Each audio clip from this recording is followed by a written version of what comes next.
بسم الله الرحمن الرحيم. وبسند المتصل بنا الى الامام الحافظ الحجة امير المؤمنين في الحديث محمد بن اسماعيل بن ابراهيم بن المغيرة بن البرديس الجعفي البخاري نفعنا الله بعلومه وفيوضه امين يا رب العالمين. حديث الافك باب تعديل النساء بعضهن بعضا. حدثنا ابو الربيع سليمان بن داوود وافهمني بعضه احمد قال حدثنا فليح بن سليمان عن ابن شهاب الزهري عن عروة بن الزبير وسعيد بن المسيب والحمد بن وقاص الليثي وعبيد الله بن عبد الله بن عتبة عن عائشة رضي الله تعالى عنها زوج النبي صلى الله عليه وسلم حين قال لها اهل الافك ما قالوا فبرأه الله منه. قال الزهري وكلهم حدثني طائفة من حديثها وبعضهم اعوى من بعض واثبت له اختصاصا وقد رايت من كل واحد منهم الحديث الذي حدثني عن عائشة رضي الله تعالى عنها وبعض حديثهم يصدق بعضا. زعموا ان عائشة رضي الله تعالى عنها قالت كان رسول الله صلى الله عليه وسلم اذا اراد ان يخرج سفرا اقرا بين الوجه فايتهن خرج سهمها خرج بها معه فاقرا بيننا في غزاة غزا فخرج سهمي فخرجت معه بعدما انزل الحجاب فانا اكمل في حوضتي وانزل فيه فسرنا حتى اذا فرغ رسول الله صلى الله عليه وسلم من غزوته تلك وقفل وظنون من المدينة اتنا ليلة بالرحيل فقمت حين اذن بالرحيل فمشيت حتى جاوزت الجيش فلما قريت شاني اقبلت الى الرحل فلمست صدري فاذا حد لي من جذع الاظفار قد انقطع فرجعت فالتمست عندي فحبسني ابتغاؤه فاقبل الذي يرحلون لي فاحتملوا حوضتي فرحلوا على بعيد الذي كنت اركبه وهم يحسبون اني فيه.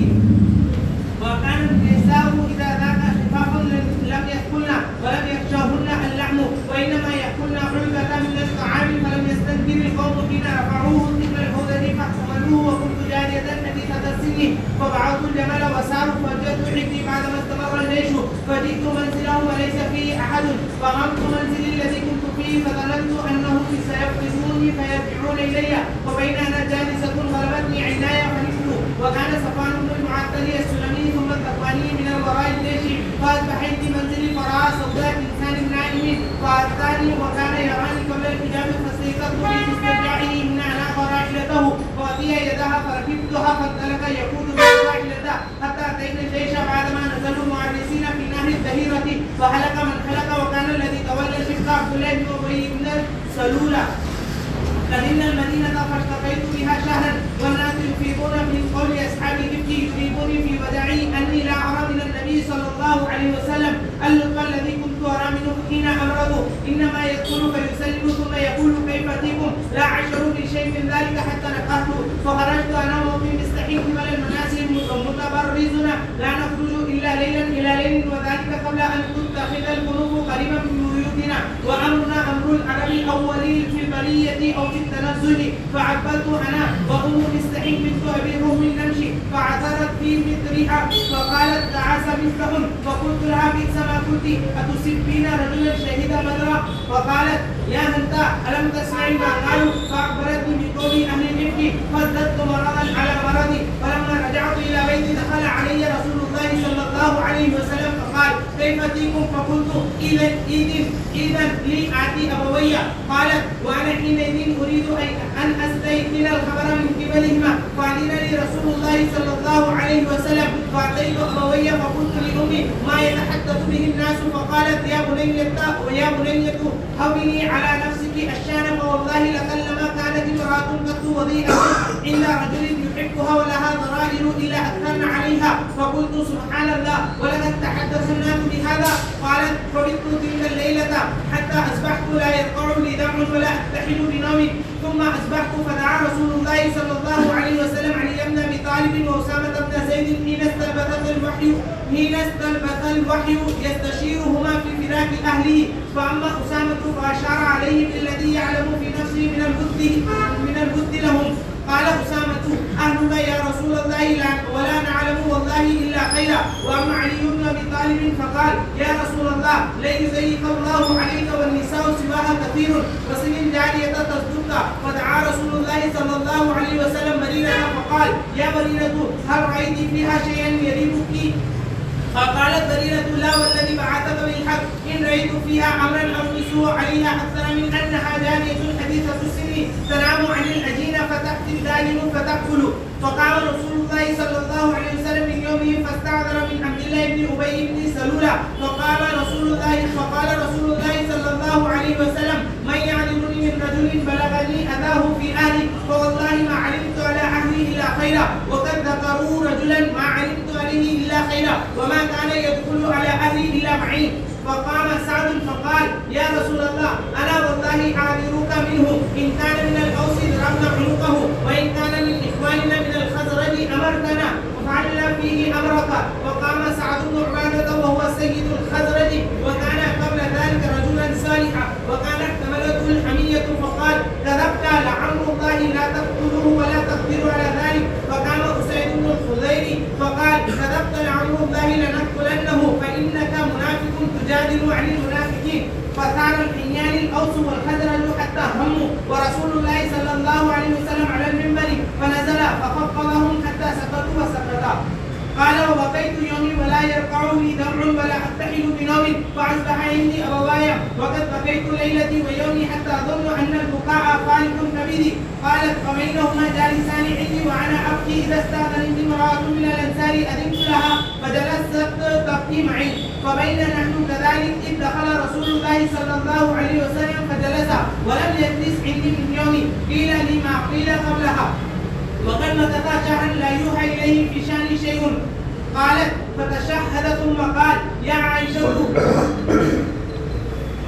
بسم الله الرحمن الرحيم الحمد لله رب العالمين والصلاة والسلام على أشرف الأنبياء والمرسلين محمد وآله وصحبه أجمعين أما بعد. حدیث عفق کا واقعہ چل رہا تھا اور اس صورت میں کل کہاں تک پہنچے تھے وہ بھی یاد ہوگا. حضور اکرم صلی اللہ علیہ وسلم حضرت عائشہ صدیقہ رضی اللہ تعالیٰ عنہ کے گھر تشریف لائے اور جہاں حضرت عائشہ صدیقہ جس بیڈ پر جس جگہ پر حضرت عائشہ صدیقہ رضی اللہ تعالیٰ عنہ بیٹھی تھی وہاں پر تشریف نہیں لائے بلکہ دور ہٹ کر بیٹھے اور اس کی تفصیل تمہارے سامنے ذکر کی تھی. پھر اس کے بعد حضور اکرم صلی اللہ علیہ وسلم نے خطبہ پڑھا. تشہد جو بھی آیا ہے اس کا معنی ہے خطبہ پڑھا یعنی جس طرح عام کوئی بات ہوتی ہے بہت اہم بات ہوتی ہے نحمدہ و نصلی علی رسول الکریم مختصر اس طریقے سے پڑھا جاتا ہے. اس طریقے سے حضور اکرم صلی اللہ علیہ وسلم نے خطبہ پڑھ کر حضرت عائشہ صدیقہ رضی اللہ تعالیٰ عنہ سے کہا کہ دیکھ کیا ہے کس طریقے سے اور اس کی تفصیل بھی کل بتائی تھی. اور میں نے یہ بھی بتایا تھا کہ جو تمہارا محبوب ہے جو تمہارا خاص آدمی ہے جب وہ تم کو کچھ ایسا بتائے کہ جس کی وجہ سے یہ محسوس ہو تو شاید اس کو بھی کچھ شک پڑا ہے تو آدمی کو اس وقت ایسا لگتا ہے کہ زمین پھٹ جائے اور میں اس میں چلا جاؤں. حضرت عائشہ صدیقہ رضی اللہ تعالیٰ عنہ کو حضور اکرم صلی اللہ علیہ وسلم نے فرمایا قال یا عائشہ فإنه قد بلغني عنك كذا وكذا. ارے تمہاری طرف سے یہ باتیں ہمیں پہنچی ہے. فإن كنت بريئة فسيبرئ. اگر تم بری ہو تو گھبراؤ مت اللہ تبارک و تعالیٰ بری کرے گا. لیکن اگر بری نہیں ہے خدا نہ خواستہ کچھ غلطی ہو گئی ہے کوئی پاؤں پھسل گیا ہے کچھ ایسی بات ہوئی ہے تو پھر اللہ تبارک و تعالیٰ سے توبہ کرو. اللہ تبارک و تعالیٰ غفور رحیم ہے. الفاظ بہت ہی سادہ ہے بہت ہی مختصر ہیں لیکن اس الفاظ میں کتنا وزن ہے اور کتنی بات ہے وہ آپ آدمی کو خود ہی تصور کر لینا چاہیے اور خود ہی سمجھ لینا چاہیے کہ حضور صلی اللہ علیہ وسلم نے فرمایا وَسَيُبَرِّئُكِ اللَّهُ وَإِن كُنتِ أَلْمَمْتِ بِذَنبٍ. اگر الممت بذنب گناہ کا کام ہو گیا ہے گناہ کا ارادہ ہو گیا ہے گناہ کو چھوڑ چکا ہے فاستغفر الله وتوبي إليه فإن العبد إذا اعترف بذنبه ثم تاب تاب الله عليه. حضور اکرم صلی اللہ علیہ وسلم نے اتنا فرمایا. بس اتنا فرمانے کے بعد ماحول کیا ہو گیا ہوگا سمجھ میں وہ تصور کرو. حضرت عائشہ صدیقہ رضی اللہ عنہ کے دل پر کیا گزری حضور اکرم صلی اللہ علیہ وسلم کو اتنا کہتے ہوئے کیا گزرا. اور حضرت عائشہ صدیقہ رضی اللہ عنہ کے والد وہاں بیٹھے ہوئے ہیں. انہوں نے جب یہ سنا تو انہوں نے کیا سمجھا ہوگا اور کتنا رنج کیا ہوگا. وہ ایک اجنبی عورت آ کر بیٹھی ہوئی تھی وہ رو رہی تھی اس نے سنا ہوگا تو کیا ہوگا وہ سارا تصور کر کے سمجھ لو. بہرحال حضرت عائشہ صدیقہ رضی اللہ تعالیٰ عنہ فرماتی ہے کہ جب سے ام مسلمہ نے وہ بات بتائی تھی اور حضور اکرم صلی اللہ علیہ وسلم سے اجازت لے کر میں اپنے گھر آ گئی اور گھر آ کر والدہ کو پوچھا. والدہ نے گویا کہ زمین تسلیم کر دی کہ ہاں اس قسم کی کوئی بات ہوئی ہے. اس وقت سے جو میں نے رونا شروع کیا تھا اور جو اس وقت سے میں جو رو رہی تھی، ڈاڑے مار مار کر رو رہی تھی، اور وہ مسلسل رات بھر روتی رہی، دن بھر روتی رہی، رات بھر روتی رہی، دوسرا دن ہو گیا اور وہاں تک روتی رہی، اور اس وقت حضور صلی اللہ علیہ وسلم تشریف لائے، اس وقت بھی میں رو رہی تھی، لیکن جب حضور صلی اللہ علیہ وسلم نے یہ جملہ کہا، میری آنکھوں سے ایک دم آنسو بند ہو گئے، آنسو ایک دم بند ہو گئے، اور ظاہر بات ہے جھٹکا لگا ہے، آدمی کو شوق لگا ہے، اور اس وجہ سے میں چپ ہو گئی۔ تو اب اس کا کیا جواب دیتا ہے؟ میں نے جب حضور صلی اللہ علیہ وسلم نے پوچھا تو حضرت عائشہ صدیقہ رضی اللہ تعالیٰ عنہ سے، لیکن حضرت عائشہ صدیقہ رضی اللہ تعالیٰ عنہ کہتا ہے کہ میں نے اپنے ابا کی طرف توجہ کی اور کہا کہ ابا جان، آپ نے سنا کیا کہا گیا، کیسی بات کہی گئی، کتنی بڑی بات کہی گئی، آپ ہماری طرف سے جواب دیجیے۔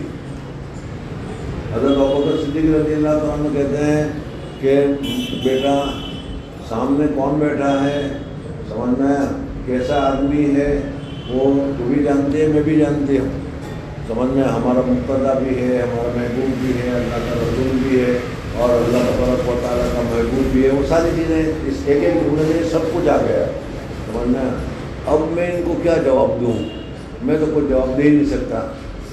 انہوں نے کہا، والد صاحب جواب نہیں دے سکتے، والد صاحب نے معذوری اختیار کر لی، تو اب والدہ کو کہا کہ والدہ آپ جواب دیجیے۔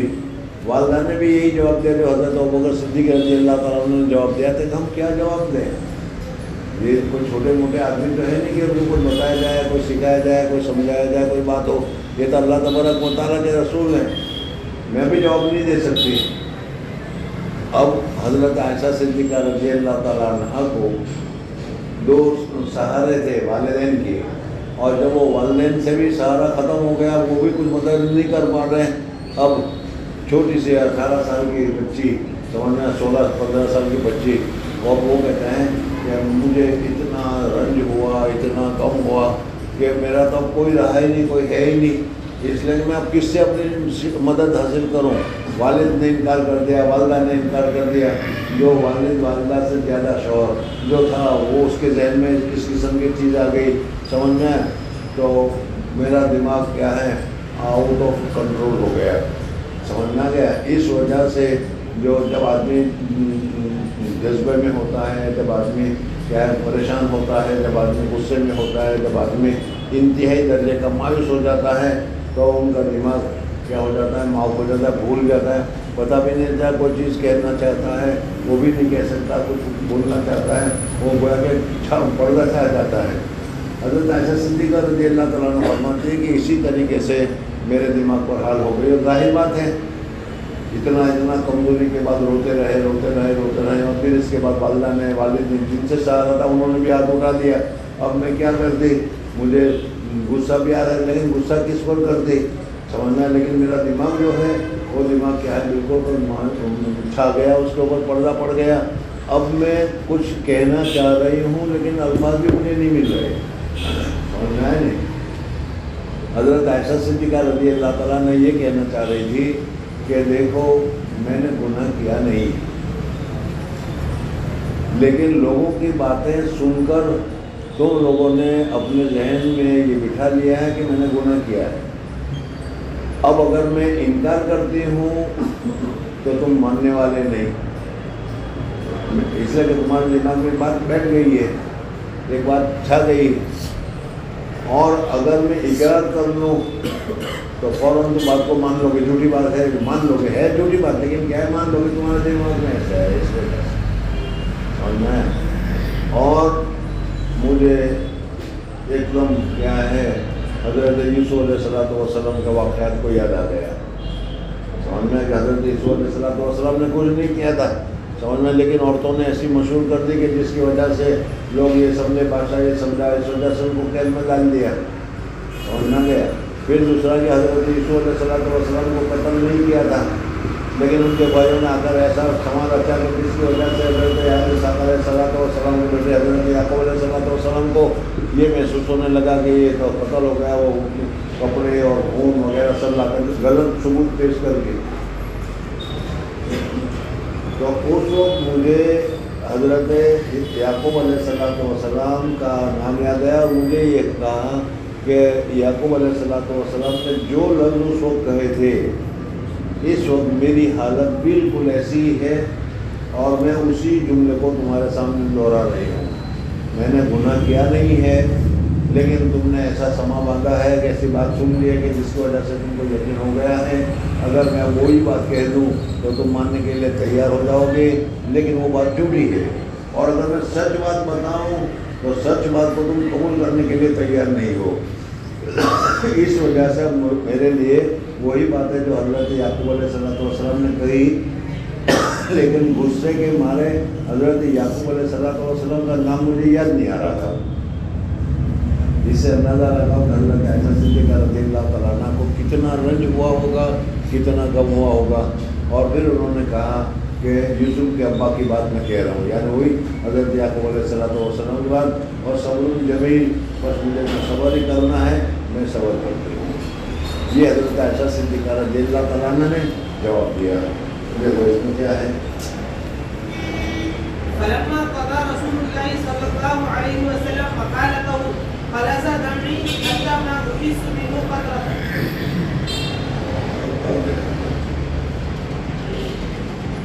فلما قضى رسول اللہ صلی اللہ علیہ وسلم مقالته، حضور اکرم صلی اللہ علیہ وسلم نے اپنا ارشاد پورا کر لیا، جو بات کہہ دی، خلص دمعي، میرے خون بالکل رک گئے، یعنی اب تک جو مسلسل ہو رہی تھی وہ مسلسل رونا ایک دم بند ہو گیا اور آنکھ سے آنسو ایک دم بند ہو گئے۔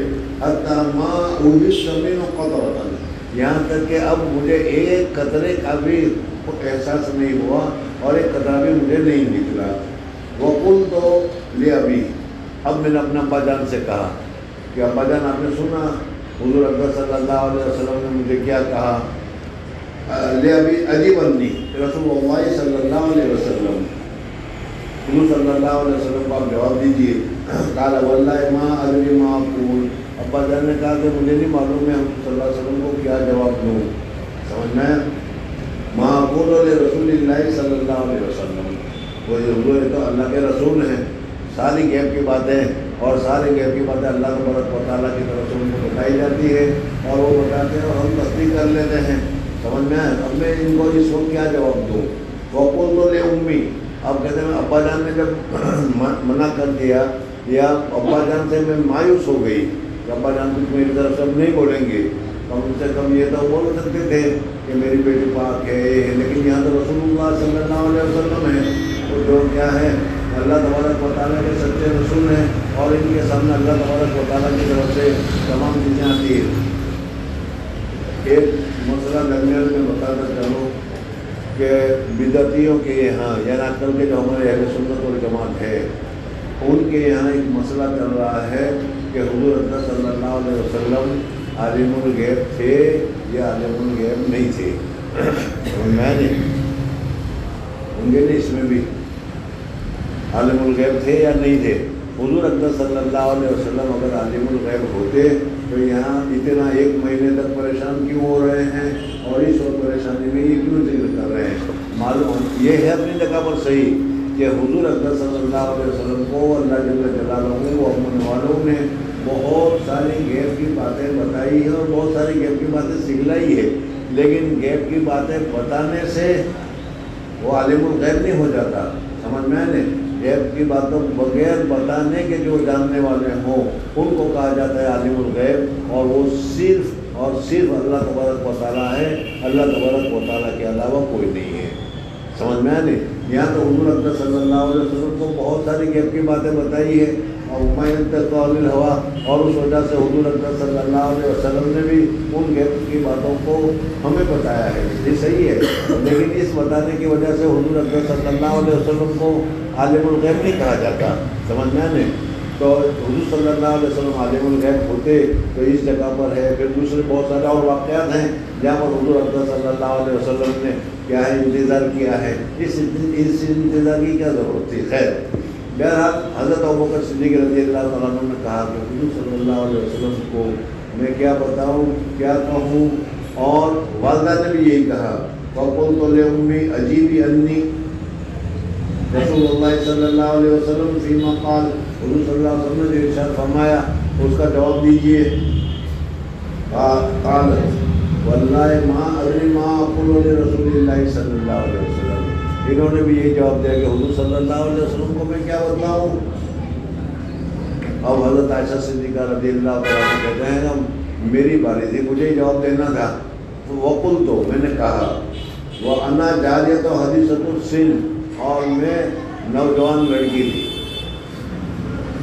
9 سال کی عمر میں حضرت عائشہ صدیقہ رضی اللہ تعالیٰ عنہ کی بنا ہوئی غزوہ بدر کے موقع پر دوسرے سال. سمجھ میں آئے نہیں. اور یہ 6 سال ہو رہا ہے. 6 ہجری بتائی تھی کہ نہیں؟ ہاں تو کتنے سال ہو گئے؟ 9 10 11 12 13 14 اور 15 سال کی چھوٹی بچی, ویسے بالغ ہے لیکن کیا ہے حدیث سے نوجوان چھوکری ہے. بہرحال انہوں نے کہا وہاں نہ جالے تو حدیث لا اقرأ کثیرا من القرآن, میں قرآن بھی زیادہ پڑھتی نہیں تھی. سمجھ میں آیا نا, قرآن پڑھتی تھی لیکن اتنا نہیں کہ جیسا فوراً آدمی کو یاد ہو اور فٹافٹ شروع ہو جائے. فقل تو میں نے کہا انی واللہ لقد علمت, میں خدا کی قسم تم جانتے ہو, انکم سمعتم ما یتحدث به الناس, لوگ کیا باتیں کر رہے ہیں, لوگ کیا افواہ چلا رہے ہیں, لوگوں میں کیا افواہ پھیل رہی ہے, وہ تم لوگوں نے سنی ہے اور اس افواہ کو تم نے مان لیا ہے. اس افواہ تمہارے دل میں بیٹھ گئی ہے اور اس افواہ کو تم سب سمجھ چکے ہو. وَوَقَرَ فِي أَنفُسِكُمْ, وہ افواہ تمہارے دلوں میں بیٹھ گئی ہے. میں حدیثۃ السن ہوں, نوجوان بچوں میں کیا جواب دیتی, اور میں زیادہ قرآن بھی نہیں پڑھتی تھی کہ قرآن کے سے کوئی ثبوت پیش کرتی. لیکن کیا ہے, میں نے ان کو یہ کہا کہ میں لوگوں میں بات میرے متعلق بات چل رہی ہے تو اپنی جگہ پر صحیح ہے, اور یہ بات جو ہے اس کو تمہارے دلوں میں کثرت سے, ایک گدھا کہتا ہے نہیں, جھوٹ بولو اتنا جھوٹ بولو کہ لوگ اس کو سمجھنے لگے. سمجھ نہ گئے نہیں. کثرت کے ساتھ جب جھوٹ بولا جاتا ہے تو پھر وہ جھوٹ بھی سچ ہو جاتا ہے. تو اس طریقے سے اب لوگوں کے دلوں میں ایک بات بیٹھ گئی اور وہ تمہارے دلوں میں بھی وقار فی انفسکم, تمہارے دل میں ایک بات بیٹھ گئی. اور تم نے چاہیے تو یہ تھا کہ تم اس کی تردید کر دیتے کہ بالکل جھوٹ ہے, ایسا ہو ہی نہیں سکتا, غلط ہے, لیکن تم نے تردید نہیں کی. وصدقکم, جب اتنی کثرت سے سنا تھا جس کی وجہ سے وہ تم کو جھوٹی بات بھی سچ لگنے لگی. وصدقتم بھی وَلَئِن قُلْتُ لَكُمْ إِنِّي بَرِيَةٌ, اور اگر میں یہ کہوں, حضرت عائشہ کہہ رہی ہے, وَلَئِن قُلْتُ, اگر میں یہ تمہیں کہوں إِنِّي بَرِيَةٌ, میں بری ہوں, تو تمہارا دل اس کو ایکسیپٹ کرنے کے لیے, تمہارا دل اس کو ماننے کے لیے تیار نہیں ہے, اس لیے کہ دل میں تو وہ بیٹھا ہوا ہے کہ ہم کچھ نہ کچھ ہوا ہے, دال میں کچھ کالا ہے. سمجھ میں آئے نہیں. اس وجہ سے اگر میں یہ کہوں کہ انی بری ہے تو میں بالکل بری ہوں, نہ تو میں نے کچھ زنا کیا ہے, نہ زنا کی بات ہوئی ہے, نہ اس کا کچھ ہوا ہے. واللہ یعلم انی لبریۃ, اور اللہ جل جلالہ میں بری ہوں, اور اللہ جل جلالہ وہ اپنے والوں جانتا ہے کہ میں بالکل بری ہوں. نہ زنا کا صدور ہوا, نہ زنا کا وقوع ہوا, نہ زنا کی کوئی حالت ہوئی, نہ زنا کا ارادہ ہوا, کچھ ہوا ہی نہیں ہے. اللہ تبارک و تعالیٰ جانتا ہے. لیکن لا تصدقنی, تم ماننے والے نہیں ہو. اگر میں کہتا ہوں کہ نہیں بھائی بات نہیں ہے, جھوٹ بات ہے, میں نے زنا نہیں کیا ہے, زنا کی کوئی بات نہیں ہوئی, میں سچی ہوں, تو تم نہیں مانو گے. کیوں؟ اس وجہ سے کہ جھوٹی بات کا دباؤ تمہارے دلوں پر اتنا پڑا ہے کہ وہاں اس میں شبہ پیدا ہو گیا ہے. لا تصدقنی بذالک, تم اس کو بالکل ماننے والے نہیں ہو.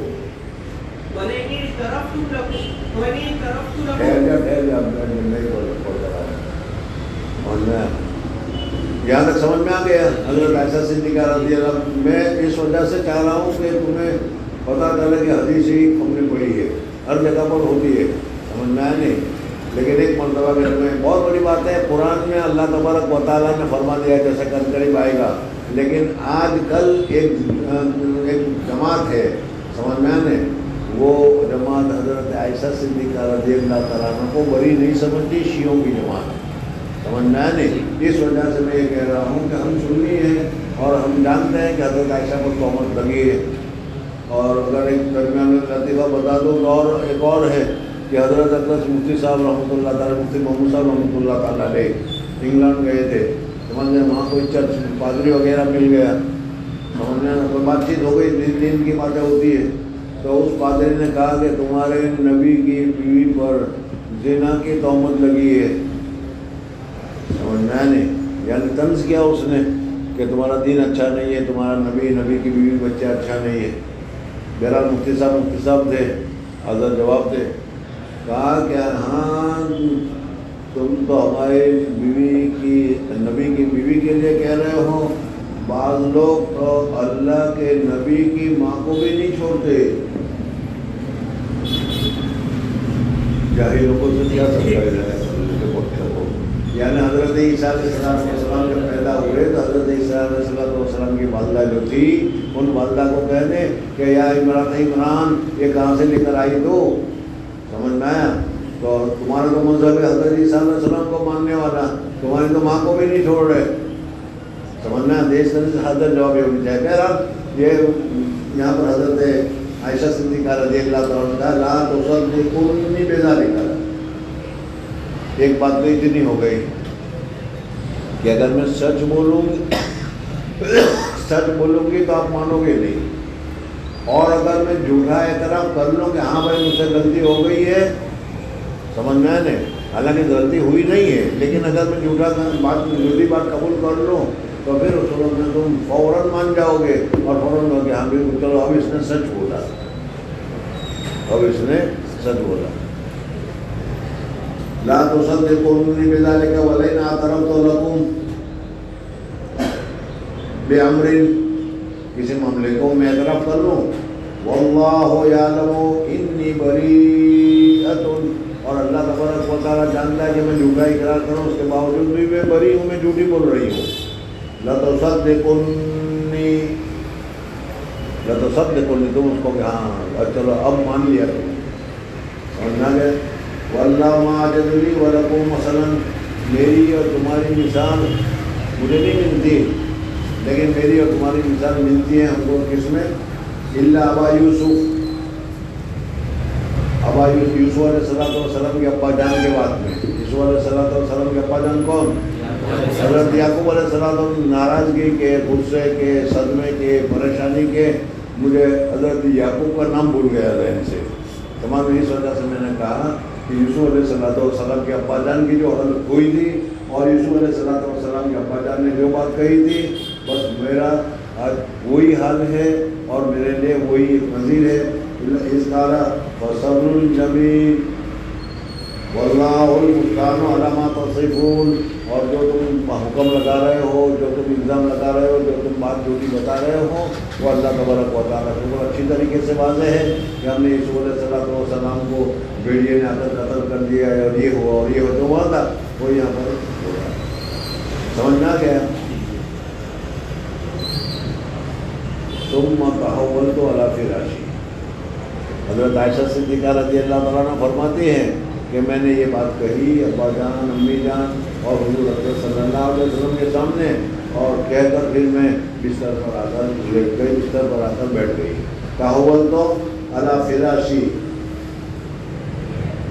ناراضگی تھی، غصہ تھا، سب کچھ تھا، سمجھنا ہے نہیں، لیکن اللہ کی بندی تھی، صدیقہ وقت تھی، نبی کی بیوی تھی، یہ ساری صفتیں تھیں، اس وجہ سے اتنی ساری حالات ہونے کے باوجود میرے دل میں ایک امید تھی کہ میرا اللہ مجھے ضائع نہیں کرے گا، میرا اللہ میری نصرت کرے گا، میرا اللہ میری مدد کرے گا، جو حق کے ساتھ ہونے والا وقت رہتا ہے، جو حق کو ظاہر کرتا رہتا ہے، اس لیے مجھے امید تھی کہ وَأَنَا أَرْجُو أَن يُبَرِّئَنِي اللَّهُ، اللہ جل جلالہ میری برات کو ظاہر کرے گا اور میری برات بتائے گا، سب نہیں مانتے، سب کو شک ہے، لیکن میرا اللہ جانتا ہے صحیح صورتحال کیا ہے، اس وجہ سے میرا اللہ مجھے بری کرے گا، اس الزام سے کیا نردوش ظاہر کرے گا اور مجھے کیا ہے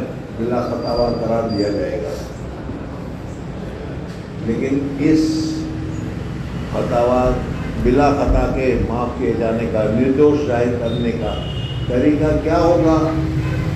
میرے ذہن میں یہ تھا کہ حضور اکرم صلی اللہ علیہ وسلم کو رات کو نیند آئے گی اور نیند میں خواب دکھلا دیا جائے گا اور خواب میں بتا دیا جائے گا کہ بھائی یہ بات یوں ہے، یوں ہے، یوں ہے، یوں ہے اور یہ غلط ہے، بس اتنا ہے۔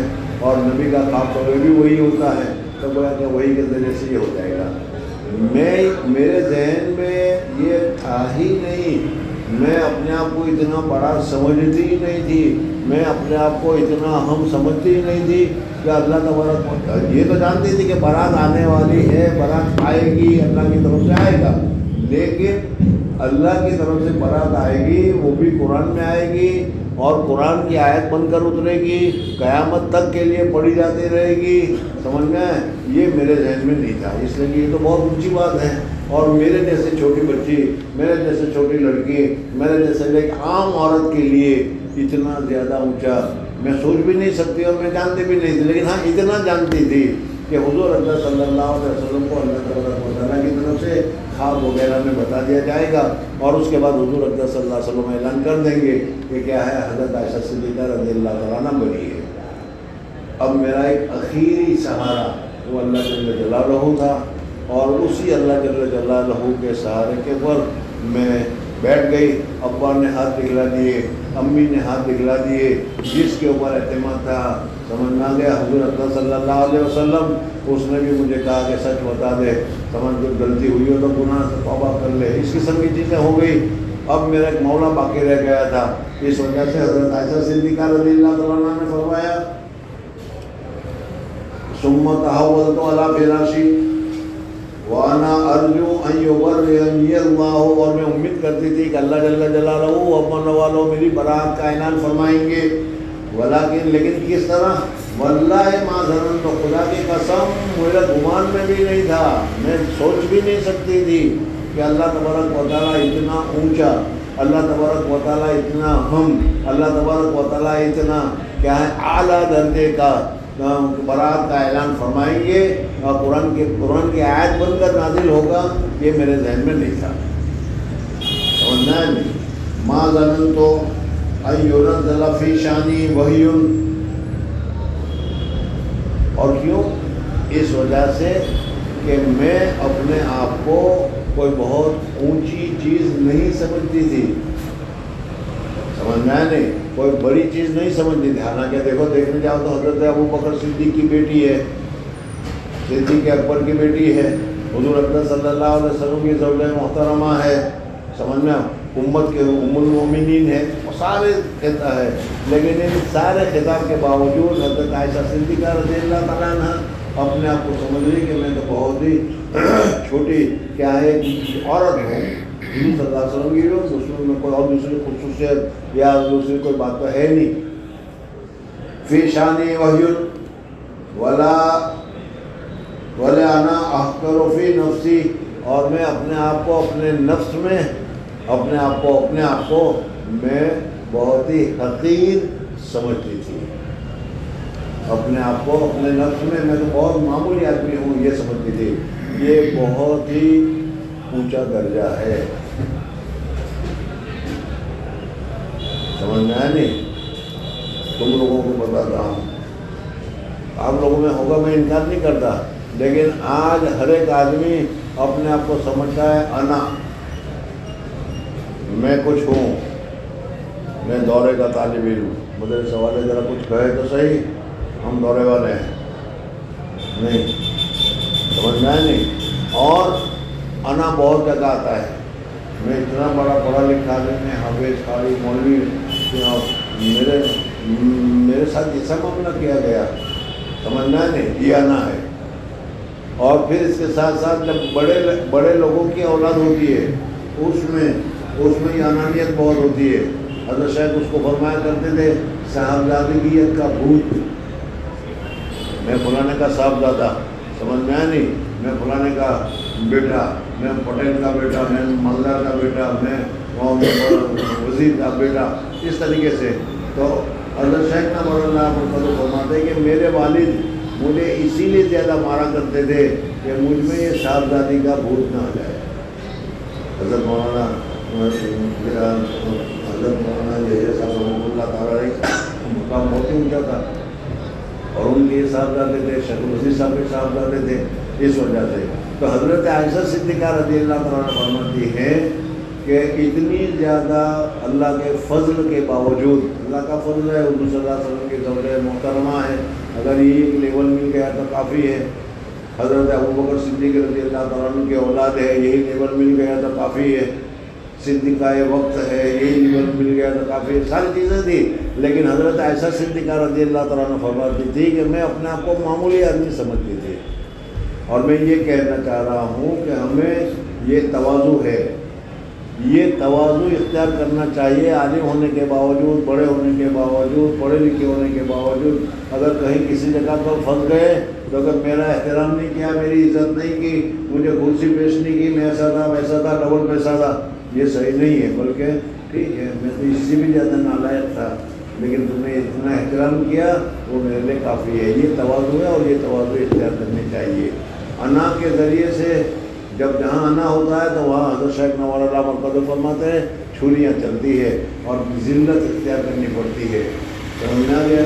حضرت بلال رضی اللہ تعالیٰ عنہ حضور اکرم صلی اللہ علیہ وسلم ایک مرتبہ سفر میں تھے، رات کو آرام کرنے کا وقت ہوا. حضور اکرم صلی اللہ علیہ وسلم فرمایا کہ بھائی سو تو جائیں، لیکن تھکان بہت لگی ہوئی ہے اور اس وقت میں نیند آ جائے گی، صبح کی نماز چلی جائے گی تو کون اٹھائے گا؟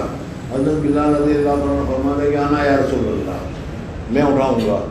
اور حضرت بلال رضی اللہ تعالیٰ عنہ اسی وقت کیا ہے صبح صادق قبلے کی طرف، یعنی اس کی طرف سورج نکلنے کی جگہ کی طرف، وہاں سے وہ صبح صادق ہوتی ہے، وہ قبلے کی طرف پیٹ کر کے یوں کر کے بیٹھ گئے کہ جہاں صبح صادق ہوئی فوراً اٹھا دو. اور پھر تھوڑی دیر میں حضرت بلال رضی اللہ تعالیٰ عنہ کی بھی آنکھ لگ گئی، حضور صلی اللہ علیہ وسلم کی بھی آنکھ لگ گئی، صبح صادق بھی گئی، سورج بھی نکل آیا، سورج کی روشنی کی گرمی لگی، تب حضور صلی اللہ علیہ وسلم کی صحابہ کرام کی آنکھ لگی. حضرت شیخ فرماتے ہیں یہ بلال کی انا کی وجہ سے ہوا. سمجھ میں نہیں، انا کو بتا نہ رہا ہوں. آج ہم لوگ انا میں گھومتے پھرتے ہیں، میرے جیسا کوئی نہیں. تو حضرت عائشہ صدیقہ رضی اللہ تعالیٰ عنہ فرماتی ہے کہ میں اپنے آپ کو کچھ سمجھتی ہی نہیں تھی کہ میں کوئی بہت اونچی عورت ہوں. اس وجہ سے وَأَنَا أَحْقَرُ فِي نَفْسِي مِنْ أَنْ يُتَكَلَّمَ بِالْقُرْآنِ فِي أَمْرِي، کہ میری وجہ سے قرآن میں کلام کیا جائے گا، قرآن میں کوئی وحی اتاری جائے گی، قرآن میں بتایا جائے گا. یہ تو میرے تصور میں بھی نہیں تھا. وَلَكِنِّي كُنْتُ أَرْجُو، لیکن میں امید کرتی تھی أَنْ يُرَى رسول اللہ صلی اللہ علیہ وسلم فِي النَّوْمِ رُؤْيَا تَبْرَأَنِي، کہ حضور صلی اللہ علیہ وسلم خواب میں کچھ دیکھ لیں گے اور خواب میں دکھلا کر بتا دیا جائے گا کہ حضرت عائشہ صدیقہ رضی اللہ تعالیٰ عنہ بری ہے. حضرت عائشہ صدیقہ رضی اللہ تعالیٰ عنہ کی بات یہاں پر ختم ہو گئی. مجلس چل رہی ہے، حضور صلی اللہ علیہ وسلم تشریف فرما ہے اور حضرت عائشہ صدیقہ رضی اللہ تعالیٰ عنہ نے درمیان میں یہ بات بتا دی. کہتے ہیں کہ بس اب میری بات ختم ہو گئی، میں تو کون مجھ کے چارپائی کو جا کر بیٹھ گئی. سمجھ میں آیا نہیں ہے نہیں. اور حضرت عائشہ کی رضی اللہ تعالیٰ عنہ کی توہین نہیں ہوگی، لیکن موجودہ زمانے کے اعتبار سے اگر ہماری عورتوں کی حالات کو سامنے رکھ کر میں کہوں تو یہ کہہ سکتا کہ میں تو منہ پھولا کر بستر پر بیٹھ گئی. سمجھ میں آیا نہیں. عورتیں اس طریقے سے روٹ کر بیٹھ جایا کرتی ہے کہ ابھی کچھ چھوٹا سا وقت ہوا، اتنے میں مہینے ڈیڑھ مہینے سے کوئی حضرت جبریل تشریف نہیں لا رہے تھے اور حضور اکرم صلی اللہ علیہ وسلم ابھی میرے گھر میں ہیں. ابھی یہ بات ہوئی کہ عائشہ ابا جواب دو، اماں جواب دو. میں نے جواب دیا، جواب دے کر میں نہیں کہتا لیکن سمجھانے کے لیے بتاؤں تو میں تو منہ کھلا کر بیٹھ گئی کہ جاؤ تم تو کرنا کر لو. اور پھر اپنی حالت بتائی کہ مجھے اتنا معلوم تھا کہ اللہ برات کرے گا، لیکن قرآن میں نازل ہوگی یہ میرے سمجھ میں نہیں تھا. میں سب سوچتے بھی نہیں تھی، میں جانتے بھی نہیں تھے ایسا ہونا ہوگی. لیکن اسی وقت حضور اکرم صلی اللہ علیہ وسلم پر وحی کے آثار نازل ہو گئے، اور وحی کے وقت جو حضور اکرم صلی اللہ علیہ وسلم کی کیفیت ہوتی تھی وہ ساری کیفیت شروع ہو گئی، اور حضور اکرم صلی اللہ علیہ وسلم کے چہرے انور سے پسینے کے قطرے، پسینے کی بوندیں پانی کی طرح بہنے لگی۔ وحی کے بوجھ کی وجہ سے حضور اکرم صلی اللہ علیہ وسلم پر وحی آئی۔ کیا وحی آئی، کیا ہوا، کچھ معلوم نہیں، لیکن جہاں وحی ختم ہوئی حضرت جبریل علیہ السلام تشریف لے گئے، حضور اکرم صلی اللہ علیہ وسلم نے کیا چہرہ پہرا پوچھا، اور چہرہ پوچھنے کے بعد پہلی بات جو حضرت عائشہ صدیقہ رضی اللہ تعالیٰ عنہ فرماتے ہیں کہ حضور اکرم صلی اللہ علیہ وسلم نے فرمائی، یا عائشہ خوش ہو جاؤ، مبارک،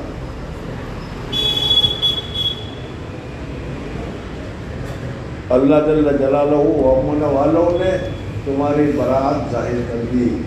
یہ حضور اکرم صلی اللہ علیہ وسلم نے فرمایا۔ دیکھو سب بیٹھے ہوئے ہیں ابھی، اور حضور صلی اللہ علیہ وسلم الفاظ کیا ہے وہ دیکھو،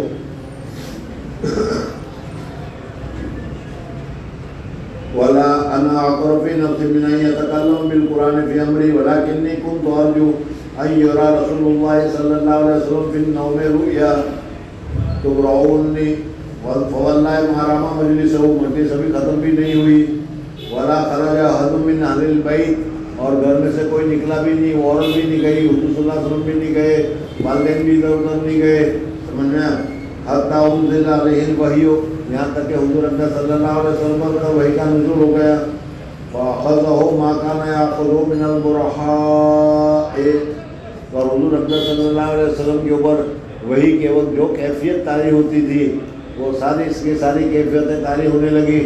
ارے وہ یہ تو نبوت کا خان گھرانہ ہے، نبوت کا خاندان ہے، ہر وقت وہی کا مشغلہ یا وہی کی صورتیں دیکھتے ہوئے جب سمجھ جاتے تھے تو یہ سمجھ گئے کہ وہی نازل ہونے والی ہے، وہی نازل ہو رہی ہے۔ حتیٰ انہم حَقَّرُ مِنْهُمْ مِثْلُ الْجُمَانِ مِنَ الْعَقْلِ، یہاں تک کہ حضور اکرم صلی اللہ علیہ وسلم کے چہرے انور سے سمجھ میں موتیوں کی لڑیوں کی طرح پسینہ بہنے لگا۔ فی یوم شاق، خوب ٹھنڈک کے دنوں میں، ٹھنڈی کے دنوں میں بھی حضور اکرم صلی اللہ علیہ وسلم پر اتنی کثرت کے ساتھ کیا ہے پسینہ نکلتا تھا کہ جیسے پہلی شب میں بابون کا فقانہ بدل وحی کو بتایا جیسے نل کھول دیا گیا ہو، ایک تو پانی نکلا اور نل کھول دیا گیا تو کتنا مسلسل نکلتا چلا جاتا ہے۔ فلما سُرِّیَ، حضور اکرم صلی اللہ علیہ وسلم پر وحی نازل ہوئی، جبریل علیہ السلام آئے، جبریل علیہ السلام نے وحی نازل کی، اور جو کیفیت ہوتی تھی وحی کی وہ ساری کیفیت جو بابو فقانہ بدل وحی میں بتایا تھا وہ ختم ہو گئی اور وحی ختم ہو گئی۔ فلما سُرِّیَ عن رسول اللہ صلی اللہ علیہ وسلم، حضور اکرم صلی اللہ علیہ وسلم تشریف لائے تھے، کیا پریشانی تھی، کتنی الجھن تھی، کتنی مصیبت تھی، کتنا حال تھا۔ حضور اکرم صلی اللہ علیہ وسلم کا چہرہ انور نورانی تھا۔ حضور اکرم صلی اللہ علیہ وسلم بہت ہی حسین اور بہت ہی جمیل تھے، اور حسین اور جمیل آدمی کے چہرے پر خوشی اور غمی کے حالات طاری ہو جاتے ہیں۔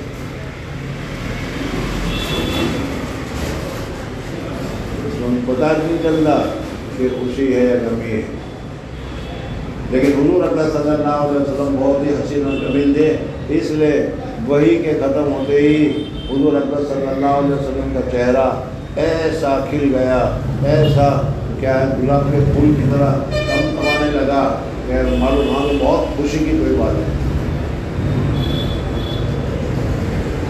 ابا جان آ کر کان میں بتاتے کہ بیٹے آج شام کو تمہاری اصل بات شادی ہے، اور میں نے چپکے سے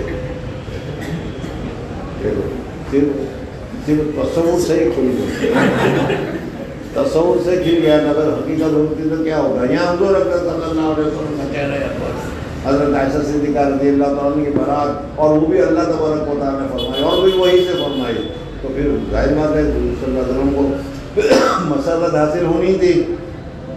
وہ یضحک، حضور اکرم صلی اللہ علیہ وسلم تم جانتے ہو کہ تین چیزیں، ایک ہے قہقہا، اور ایک ہے ضحک، اور ایک ہے تبسم۔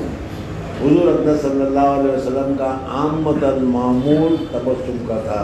تبسم میں سمجھنا صرف ہونٹ ذرا خوشی کے مادے کھلتے ہیں، چہرے پر خوشی کے انوارات وغیرہ آ جاتے ہیں، بس اتنا ہی۔ یہ حضور صلی اللہ علیہ وسلم کا عمدہ معمول تھا، تبسم فرمایا کرتے تھے۔ اور اگر کبھی کوئی خوشی کی بات ہو گئی تو حضور اکرم صلی اللہ علیہ وسلم سے ذوق ثابت ہے، یعنی خوشی کے ساتھ آواز بھی، لیکن اتنی آواز کے بعد خود سن سکے دوسرے تک نہ پہنچے، سمجھ میں آیا نہیں؟ اس کو ذوق سے تعبیر کیا جاتا ہے۔ اور تیسرا جو ہے قہقہا ہے، سمجھ میں آیا نہیں؟ جو تم لوگ یہاں کرتے ہو، حضور صلی اللہ علیہ وسلم کا معمول قہقہا کا نہیں، بلکہ قہقہا یمیت القلب، دل کو مار دیتا ہے، قہقہا نہیں کرنا چاہیے۔ بہرحال حضور اکرم صلی اللہ علیہ وسلم یذہب،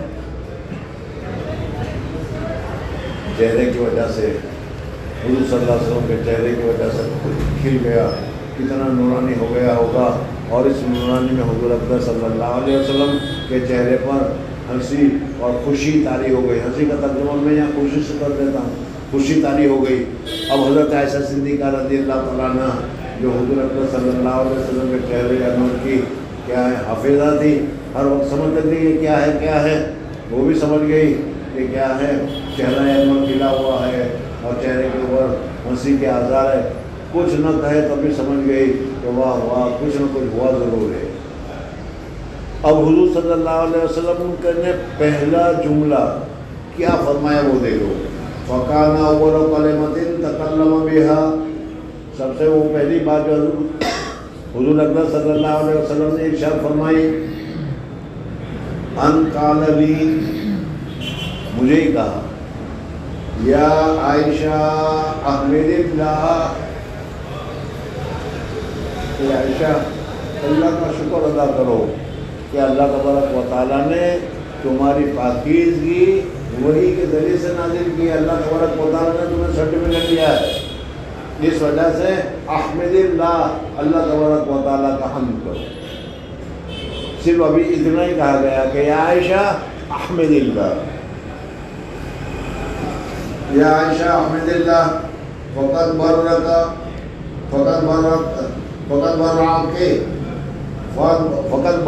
اللہ، اللہ تبارک و تعالیٰ نے تمہاری براعت ظاہر کر دی۔ حضور صلی اللہ علیہ وسلم صرف اتنا فرمایا۔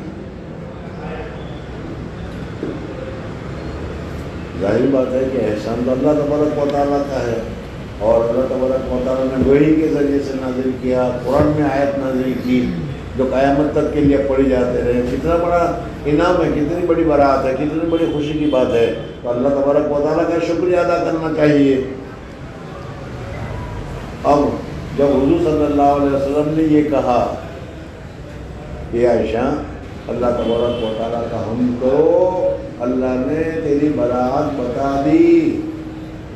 اماں جان بیٹھی ہوئی تھی، وہ اماں جان کہہ رہی تھی ارے بیٹی اٹھ جلدی سے اور جا کر حضور صلی اللہ علیہ وسلم کا شکریہ ادا کر، حضور اکرم صلی اللہ علیہ وسلم کا شکریہ ادا کرو۔ فقالت لی امی قومی الی رسول اللہ صلی اللہ علیہ وسلم،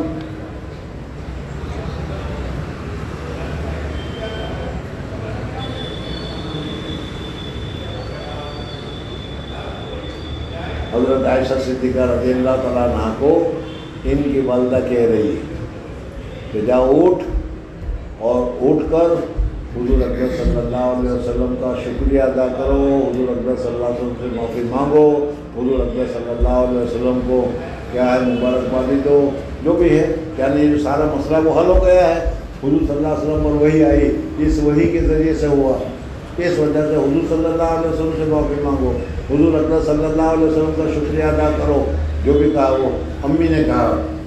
وقالت امی قومی الی رسول اللہ صلی اللہ علیہ وسلم، اب حضرت عائشہ صدیقہ رضی اللہ تعالیٰ عنہ کیا جواب دیتی ہے وہ دیکھو۔